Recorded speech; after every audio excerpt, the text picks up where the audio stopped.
In the Gospel of Philip, there's a passage the church tried to erase from every manuscript they could find. It describes 3 physical objects Jesus told his inner circle to carry at all times. Not as decoration, not as religious symbols, as actual protection technology that operates at a frequency archons cannot penetrate.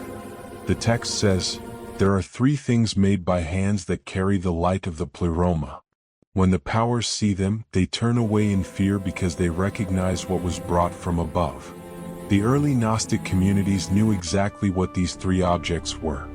They crafted them in secret. They passed them from teacher to student hidden in plain sight. And they worked. Chosen ones who carried these objects reported something undeniable. Archon attacks stopped immediately. The mental oppression lifted. The energy drain ended. Not gradually.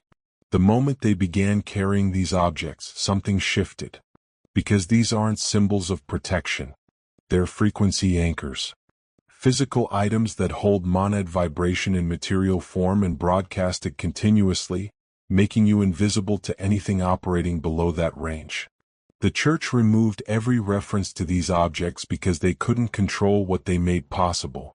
If Christians knew they could craft or carry simple physical items that made them unreachable to demonic manipulation, what would they need exorcisms for? What would they need priests for? The entire system of institutional spiritual warfare collapses when protection becomes this direct, this accessible, this undeniable. Tonight, you're going to learn what these 3 sacred objects are, why archons fear them more than any prayer or ritual, and which one you should get starting tonight based on what you're experiencing right now. If you're carrying sacred protection tonight, comment, archons fear this right now. The first object Jesus revealed is a stone that appears across every ancient mystery tradition because it does something to human consciousness the archons cannot block. Lapis lazuli. Not just any blue stone. This specific mineral that the Egyptians called the stone of heaven, and the Sumerians before them knew as the stone of the gods. In the secret book of John, when the text describes Sophia breathing the divine spark into humans, it says the spark descended as a stone of sapphire fire into the crown. The church taught this as metaphor, but the Gnostics knew what Sophia actually did. She encoded the frequency of the divine spark into specific minerals that naturally occur in the earth. And when a chosen one carries one of these stones on their body, it creates resonance. Your internal spark recognizes the external stone carrying the same frequency, and they amplify each other. Like putting 2 magnets near each other, they lock into alignment and their combined field becomes exponentially stronger. Lapis lazuli works specifically on the 3rd eye and crown chakra, the 2 points where archons most aggressively attack chosen ones. They know if they can keep your 3rd eye calcified and your crown sealed, you'll never perceive beyond material reality. You'll stay trapped in 5-sense consciousness, never recognizing the spiritual dimensions where they operate. So they flood those areas with interference. Fluoride calcifies the pineal gland physically. Archon thought forms attack it energetically. And most chosen ones live their entire lives with their higher perception centers completely shut down. But here's what happens when you carry lapis lazuli. The stone emits a measurable electromagnetic frequency. Science confirms this, it's not mysticism. And that frequency happens to match the optimal resonance of the pineal gland before it's calcified. When you wear lapis against your skin, as a pendant at your throat, as a stone in your pocket, as beads you carry, the pineal gland begins to respond. Not because the stone heals it. Because the stone is broadcasting the frequency the pineal gland recognizes as its natural state, and your body begins to restructure toward that frequency. Within days, chosen ones report vision changes. Not physical eyesight. Perception. You start noticing patterns you couldn't see before. Synchronicities become undeniable. Dreams become vivid and coherent instead of fragmented and forgettable. And most significantly, you begin to perceive the presence of non-physical entities. Not as imagination. As direct knowing. You'll walk into a room and immediately sense whether it's empty or occupied by something you can't see with physical eyes. That's not psychic ability developing. That's your third eye remembering how to function before the archons shut it down. And here's why archons fear this stone specifically. When your third eye opens, you see them. Not as metaphor, as actual presence. You perceive the thought forms they're attaching to your field. You see the cords they've established to people around you they're using as portals. You recognize when an intrusive thought isn't yours but is being implanted from external source. And once you can see the manipulation happening in real time, their primary weapon, invisibility, is gone.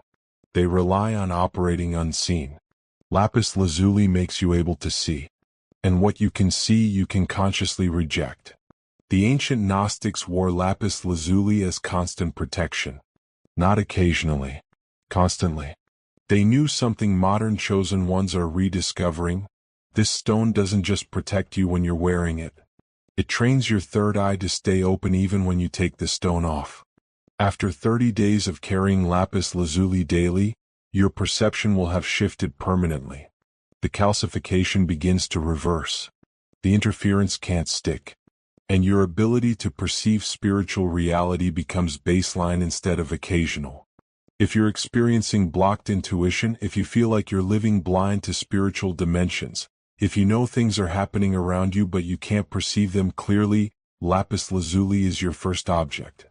Get a piece, raw stone, polished pendant, beads, whatever form calls to you. Wear it against your skin or carry it in your pocket starting tonight. And within 7 days, watch how your perception begins to clarify. Not because you're imagining it, because the stone is doing what Sophia designed it to do. It's resonating with your divine spark and waking up the vision the archons calcified. And once you can see them, their power over you is finished. The second object is one the church tried to erase so aggressively that most Christians don't even know it exists.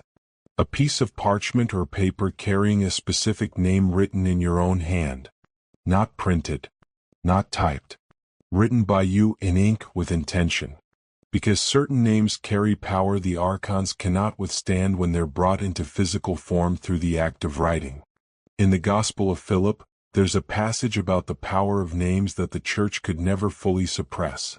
A name is a great thing. There are names given in the world which deceive. But there is one name that is hidden from everyone except those who truly know themselves. When it is spoken by one who knows, the powers flee. The church taught this as reference to the name of Jesus. But the Gnostics knew the name Jesus was pointing his inner circle toward. The name of the monad.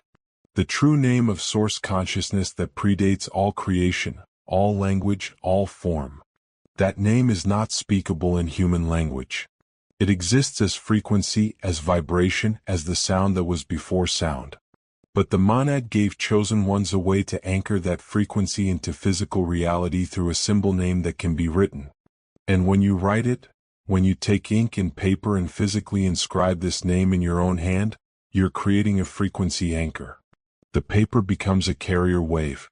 The ink becomes physical manifestation. And the name broadcasts continuously from that object in wavelengths the archons cannot tolerate. The name is this: I am monad. 3 words that when written together form not just a statement but a seal. I am is the name God gave Moses, the declaration of pure existence, consciousness recognizing itself. Monad is the Gnostic name for source, for the one, for the infinite awareness from which everything emanates. When you combine them and write them physically, you're creating what the ancient mystics called a binding phrase. Not binding in the sense of trapping. Binding in the sense of anchoring divine frequency into material form so completely that it can't be dispersed. Here's what happens when a chosen one writes this name and carries it. You're going to take a clean piece of paper. Not any paper, paper that hasn't been written on before, paper that's blank and receptive. And you're going to write in ink, not pencil, ink, because ink is permanent and binding, these 3 words, I am monad. Write them slowly. Write them with full awareness of what you're declaring. You're not making a statement. You're creating a frequency anchor that will broadcast continuously from that paper the truth of what you are. Once written, fold the paper 3 times. Each fold is an act of sealing. First fold, you're sealing your recognition of your divine nature. Second fold, you're sealing your connection to Source. Third fold, you're sealing your protection from anything operating below monad frequency. Then carry this paper on your body, in your wallet, in your pocket, in a small pouch around your neck. Somewhere it stays with you constantly. Within hours, not days, hours, you'll notice mental clarity you haven't experienced in years. The fog lifts. The confusion dissolves. Decisions that felt impossible suddenly become obvious. That's not you suddenly getting smarter. That's the archon interference cutting out. They manipulate primarily through confusion. They keep you in perpetual doubt, perpetual second-guessing, perpetual mental fog, so you never move forward with clarity and power. But when you're carrying your written name, when I Am Monad is broadcasting from your field continuously, they can't generate that fog anymore. The frequency of the name dispels confusion the way light dispels shadow. Automatically, continuously, effortlessly. Chosen ones also report that attacks through other people stop. The arguments that used to erupt randomly don't ignite. The people who would normally drain you or provoke you suddenly seem uninterested in engaging. It's not that you changed your behavior. It's that the archons using those people as vectors can sense the name broadcasting from your field, and they redirect the attack elsewhere because you've become too energetically expensive to target. The written name is like a spiritual restraining order. It doesn't fight them off. It makes them recognize you're protected by authority they cannot challenge. And here's why archons fear the written name more than any spoken prayer. Spoken words dissipate. You say a prayer, it's over, the frequency fades. But written words hold. The name stays anchored in physical form, broadcasting continuously, never weakening, never stopping. As long as you carry that paper, you're carrying a permanent broadcast that says to every entity in non-physical dimensions, this being is monad aligned. This being knows what they are. This being cannot be deceived, manipulated, or harvested. The early Gnostics carried written names constantly. They would write sacred phrases on parchment, fold them into tiny squares, and wear them in small leather pouches around their necks or sewn into their clothing. Not as superstition, as technology. They understood what modern science is only now confirming. Written language creates standing waves of electromagnetic frequency that persist as long as the writing exists. And certain combinations of words create frequencies that non-physical entities can perceive and must respond to. If you're experiencing mental fog, confusion, or constant attacks through people around you, the written name is your second object. Tonight, get clean paper and ink. Write, I Am Monad in your own handwriting. Fold it 3 times. Carry it on your body starting immediately. And watch how everything that was clouding your clarity just dissolves. Not because you banished it, because you declared your nature, and that declaration carries authority the archons cannot challenge. You're not asking for protection. You're stating your identity. An identity spoken and written is law in spiritual dimensions. The third object is one that requires nothing but your hand and ink, yet it carries more protective power than any blessed amulet the church could offer. A sacred symbol drawn by you. Not printed, not purchased, created by your own hand. Because when a chosen one draws certain geometric patterns, they're not just making art. They're anchoring frequency into physical form. In the Gospel of Philip, there's a teaching about symbols that the church could never fully erase. The truth did not come into the world naked, but it came in types and images. Translation: divine frequency can't exist in matter without a vessel. And the vessel the monad uses is geometry. Sacred patterns that, when drawn correctly, become portals. Doorways. Frequency anchors that broadcast monad light continuously from paper into the space around them. The symbol Jesus taught is the one the Gnostics called the monad circle. A circle with a single point in the center. Simple. Geometric. and absolutely devastating to archon presence. The circle represents infinite consciousness. The point represents you, the divine spark, the localized expression of that infinite awareness. When you draw this symbol with your own hand, you're doing something the archons cannot replicate. You're bringing recognition into form. The act of drawing it is the act of declaring, I am the point within the infinite. I am monad consciousness in temporary human form. Here's what happens when you draw this symbol and place it in your space. Get clean paper. Get ink or a pen. And draw a circle. Doesn't have to be perfect, it has to be intentional. Then place a single dot in the exact center. As you draw, hold awareness of what it represents. You are the point. The monad is the circle. You are not separate. That awareness infuses the drawing with your recognition, and recognition carries frequency. Once drawn, place this symbol somewhere you'll see it daily. On your wall. On your altar. Next to where you sleep. The symbol works like a frequency broadcast tower. It's constantly emitting the pattern of divine unity, circle and point, infinite and individual, monad and spark in perfect recognition of their inseparability. And archons, who exist by maintaining the illusion of separation, cannot function in the presence of that pattern. It's not that the symbol repels them. It broadcasts a frequency that makes the space inhospitable to entities operating through separation consciousness. Chosen ones report that within days of placing the monad circle symbol in their space, the atmosphere shifts. Rooms that felt heavy suddenly feel lighter. Sleep that was restless becomes deep. Dreams that were chaotic become clear and meaningful. That's not the symbol blessing your space. That's the symbol holding monad frequency stable in that location, and everything vibrating below that frequency naturally exits because it can't maintain coherence there. And here's why archons fear the drawn symbol specifically. Lapis lazuli you carry on your body, it protects you personally. The written name you carry, it protects you personally. But the drawn symbol you place in your space, it protects the entire location. Everyone who enters that space comes under the frequency umbrella the symbol creates. The archons can't attack you there. They can't manipulate others who visit you there. The space itself becomes sanctuary. And they fear that more than individual protection because it creates zones they cannot access at all. The early Gnostics drew sacred symbols on the walls of their meeting spaces, carved them into stones, painted them on parchment they hung in doorways. Not as decoration, as territorial markers. These symbols declared, this space operates at monad frequency. Entities operating below this range cannot enter. And it worked so well that when the church raided Gnostic communities, they would destroy the symbols first, scrape them off walls, burn the parchments, deface the carvings.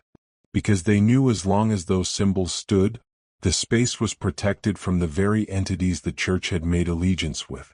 If you're experiencing disturbance in your living space, restless sleep, heavy atmosphere, feeling watched or oppressed in your own home, the drawn monad circle is your third object. Draw it tonight. Place it where you sleep or where you practice. And within 3 days, notice how your space feels fundamentally different. Not because you cleansed it with ritual. Because you anchored monad frequency in physical form, and that frequency doesn't fight darkness. It displaces it. The symbol holds the light. And the light makes darkness impossible. Jesus revealed 3 sacred objects archons fear most to his inner circle.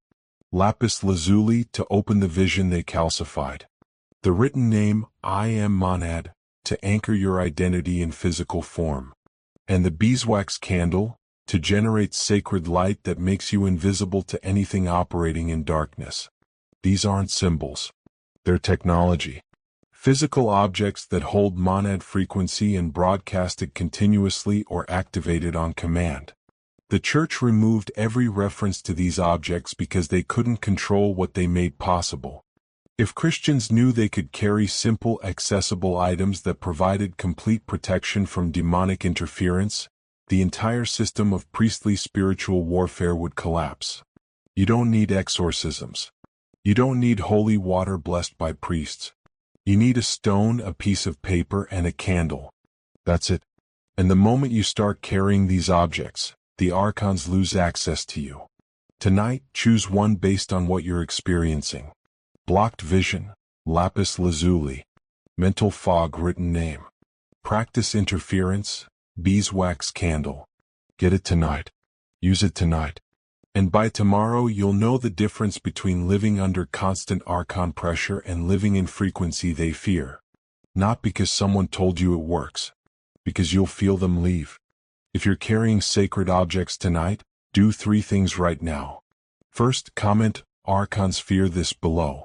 Declare your protection. Second, subscribe to Divine Codes because advanced techniques using these 3 sacred objects are coming. Third, like this video so other chosen ones discover what Jesus revealed about physical protection before the archons suppress this teaching again. Do all 3 now. Then tonight, get one of these 3 objects. Lapis lazuli, written name, or beeswax candle. Carry it. Use it. And watch how everything that's been oppressing you just stops. Not gradually. Immediately. Because you're no longer accessible at the frequency they operate. You're monad aligned. Protected by objects that carry divine frequency in physical form. And the archons can't touch what vibrates above their range. You're untouchable now.